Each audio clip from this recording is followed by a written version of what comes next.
তো বন্ধুরা, আজকে কোচিং তাড়াতাড়ি ছুটি হয়ে যাওয়ায় আমরা ভাবলাম কোথা থেকে একটা ঘুরে আসি। আর এদিকে আমার ব্যাগের চেন খোলা, সেদিকে নজর না দিয়ে আমি খেয়ে নিচ্ছিলাম হাওয়া। আর এদিকে হাওয়া খেতে খেতে আমার বান্ধবীও চলে এসছে। ও তো ক্যামেরা দেখে পুরোই অবাক হয়ে গেছে।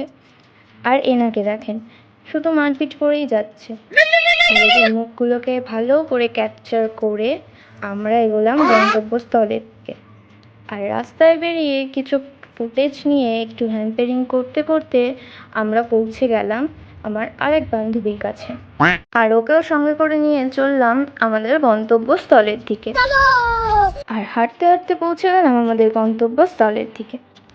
আর দেখো গাইস, এরা এখানে বসে বসে আড্ডা মারছে আর আমি এদের ফুটেজ নিচ্ছি।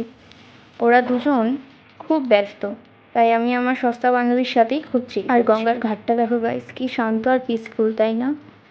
তারপর এখানে বসে সবাই চিল করতে করতে হাওয়া খাচ্ছিলাম, কারণ যা গরম পড়েছে তাতে গরিব মানুষদের গঙ্গার ঘাটটাই এসি কুলারের সমান। আর এখানে আমি কয়েকটা ছবি তুলে নিচ্ছিলাম, পরে দুঃখের গান দিয়ে তো স্টোরিও লাগাতে হবে, তাই না? আর এদিকে কিন্তু চায়ের দোকান খোলার প্ল্যানিং চলছিল। তো আজ এখানেই শেষ করছি আমাদের মিনি ব্লগটা। আর এরকম আরও মজাদার ব্লগ দেখতে চিল উইথ অঞ্জু চ্যানেলটি সাবস্ক্রাইব করতে ভুলবেন না।